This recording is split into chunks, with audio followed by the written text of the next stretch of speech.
नमस्कार दोस्तों, आप सभी का स्वागत है हमारे इस YouTube चैनल पे। क्योंकि हम एक विश्व गुरु देश हैं। हर जगह बेरोजगारी नहीं है भैया, सबके हाथ में सरकारी नौकरी है या प्रोफेशनल जॉब है। सब 20,000 से ऊपर इनकम कर रहे हैं। सबके ऊपर कोई प्रकार का कर्जा नहीं, महंगाई एकदम नियंत्रण है। गैस सिलेंडर लेने जाओगे तो तुरंत मिल जाता है। कहीं पर कोई दिक्कत नहीं है भाई, किसान से लेकर मजदूर तक सब खुशहाल है। क्योंकि हम विश्व गुरु हैं भैया। दुनिया में हमारा डंका बजता है। जनसंख्या एकदम नियंत्रण है। एक चीज़ को एक ही व्यक्ति खा सकता है और कोई नहीं खा सकता है। जहाँ भी जाओ वहाँ भारतीयों का नाम है। रुपया भैया बोलता है कि देखो मैं रुपया हूँ और डॉलर से मेरा ज़्यादा कीमत है, क्योंकि मैं विश्व गुरु हूँ। दुनिया हमें जानते हैं टेक्नोलॉजी पर, हर क्षेत्र पे हम आगे हैं। क्योंकि हम कोई दूसरे देश पर निर्भर नहीं हैं, क्योंकि हम विश्व गुरु हैं।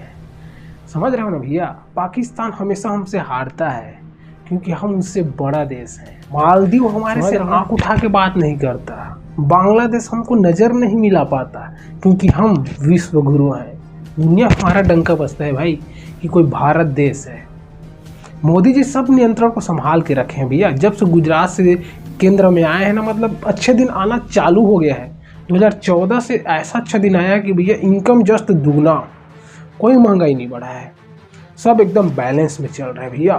बीजेपी की हर तरफ सरकार है, ज़्यादातर स्टेट में। कोई तरफ पलायन हो रहा है ना, कोई भुखमरी हो रहा है ना, कोई हड़ताल हो रहा है। एक नंबर चल रहा है सब। कोई चुनाव में कोई भ्रष्टाचारी नहीं हो रहा है भैया, कोई पैसा का लेन देन नहीं हो रहा है भैया। ये लोग इतना विकास किए हैं कि इन लोग को बार बार जाना नहीं पड़ रहा है। काम देख के इन लोग को वोट किया जा रहा है कि देखो सड़क कितना अच्छा बनाया है। इन लोग को बार बार रैली करना नहीं पड़ रहा है भैया। एक राज्य में 10 बार जाना नहीं पड़ रहा है। बिहार जैसे राज्य में देखो इतना विकास पर मत पूछो। एक तरफा ये लोग जीते हैं भैया, एक तरफा जीते हैं। इतना विकास हुआ है, सोच लो अब पूरा देश का कैसा विकास होगा। और हमारे यहाँ तो छत्तीसगढ़ में जी सुशासन चल रहा है भैया। इतना अच्छा मतलब विकास हो रहा है ना कि रहने दो। आज मैं भी देखो कितना अच्छा अच्छा पहन रहा हूँ। ये इसी का नतीजा है क्योंकि हम एक विश्व गुरु। और क्या मैं बोलूँ इसके बारे में यार, आप लोग खुद समझदार हो। एक ही वीडियो में सबको बता पाना इम्पॉसिबल है। बहुत सारा ऐसा टॉपिक है दोस्तों कि मैं मतलब 100 वीडियो बन जाएगा। 100 वीडियो इसका डेडिकेटेड, 100 वीडियो। तो दोस्तों देखो, मैं थंबनेल जो बनाया हूँ ना उसके आधार पे इस वीडियो को मैं बनाना चाह रहा हूँ। तो वीडियो को लास्ट तक जरूर देखना, अभी तो शुरुआत हुआ है। ठीक है दोस्तों। मोदी सरकार आया 2011 में। टोटल 11 साल लगभग हो गए इनके कार्यकाल को। क्या आपको जमीनी स्तर पर कुछ विकास दिखता है? मानता हूँ कि एक दो विकास ऐसे भी है जो बहुत इंपॉर्टेंट है, जो इन्होंने किए हैं। लेकिन भैया कितना से कितना गंदा भी सरकार अगर आप बना दोगे ना, तो एक दो विकास ऐसे करेंगे जो बहुत ही अच्छा ही रहता है। तो एक दो विकास के पीछे मत भागो भैया। एक दो विकास को अगर पहले जो टर्म था 5 साल, अगर उसको आप इस 2 टर्म में आप खींच रहे हो तो ये विकास में नहीं माना जाएगा। चलो आप 5 साल कर लिए, ठीक है, आप कुछ अच्छा काम कर लिए। शौचालय का आपने लगभग 80% सक्सेस मिला, हमको 20% शायद अनसक्सेस था। जो आपने पहले 5 साल में शौचालय बनवाए बहुत अच्छा था सबसे पहले बात। तो इसके लिए मैं आपका समर्थन करता हूँ। ठीक है, आपका 5 साल थोड़ा से जो 5 साल है ना उससे अच्छा ही था। लेकिन ये जो 10 साल वाला जो 5 साल है ना, 55 साल, ये बहुत बेकार जा रहे हैं भैया। मैं नितिन गडकरी जी को मैं मानता हूँ कि वो रोड के सेक्टर में बहुत बड़ी नेशनल हाईवे बना रहे हैं, पूरे देश की कनेक्टिविटी को बढ़ा रहे हैं।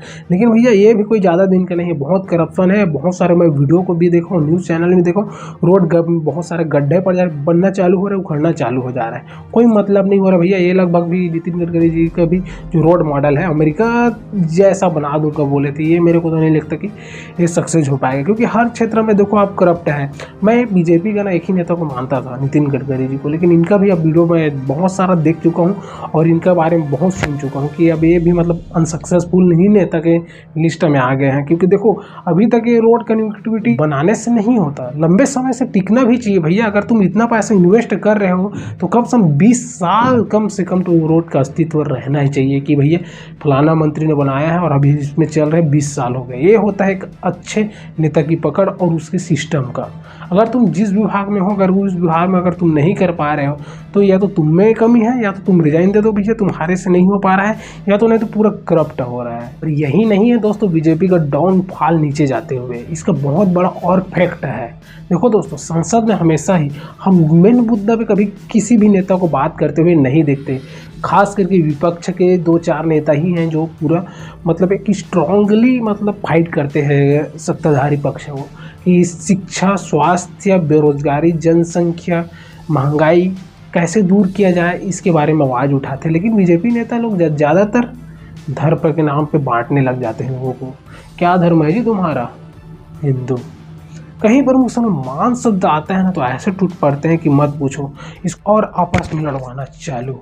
हम 2014 के ही बात ज़्यादातर देखे हैं भाई, कि आपस में 2 समुदाय के लोग लड़ाई झगड़ा करते हैं हमेशा से, हिंदू मुसलमान हिंदू मुसलमान। उससे पहले तो हम लोग कभी नहीं सुन रहे थे कि भाई हिंदू मुसलमान हिंदू मुसलमान। ऐसा क्या हुआ 2014 के बाद हमको सुनाई दिया कि हिंदू खतरे में है। मैं मानता हूं कि दुनिया में अधिकांश जनसंख्या मुसलमानों का है और इंडिया में ही ज़्यादातर हिंदू लोग निवास करते हैं, बट ऐसा नहीं है भाई। इंडिया एक धर्मनिरपेक्ष देश है। आप आपस में बांटोगे तो कैसे चलेगा जी? वहाँ बताओ कैसे चलेगा? आप अगर मान लो मुसलमान नहीं रहता इस देश में, 1 मिनट के लिए समझते हैं ना भाई, सुन लो भाई अंधभक्तों जो वीडियो देख रहे हो, कमेंट मत कर देना जाके, मैं किसी से आपको एक छोटा सा बारीकी बता रहा हूँ। अगर देश में मुसलमान नहीं रहते तो क्या होता? जातिवाद होता। इन नेताओं का बहुत सारा मुद्दा है भाई, अगर तुम इन पे उलझोगे ना तो अपना भविष्य बना नहीं पाओगे। ठीक है, तुम चमचागिरी विधायक के पीछे घूमते रहोगे लाल झंडा लिए। तो ऐसा मत करो दोस्त, ठीक है? घर में माँ बाप है, उसका सेवा करो तो कुछ ज़्यादा पुण्य मिल जाएगा। ऐसे घूमने से नहीं होता। जगह जगह जातिवाद होता भैया, समुदायवाद होता, क्षेत्रीयवाद होता, बहुत सारे ऐसे संस्थाएं जिसको आपस में भिड़ाते हैं और अपना राज करते हैं। आपने कभी देखा है कोई नेता का बेटा हो या बेटी को सरकारी स्कूल में जाते हुए? नहीं देखा होगा भैया, क्योंकि देखो ये लोग आते हैं, खास करके ज़्यादातर नेता बनते हैं अपनी जेब भरने के लिए, अपने भविष्य बनाने के लिए। इनको लेना देना कोई नहीं है भैया। जब ये लोग चुनाव जीत जाते हैं, गाड़ी में ऐसे बैठेंगे कोई राजा महाराजा बैठ रहा है, और बाद में आप इन्हीं के पीछे चक्कर लगाओगे कि भाई देखो मेरा रोड बोला था बनने के लिए, बना ही नहीं, तो बोलेगा बन जाएगा बन जाएगा, बरसात है बरसात के जाने दो, फिर 1 नंबर से आपका बना देंगे।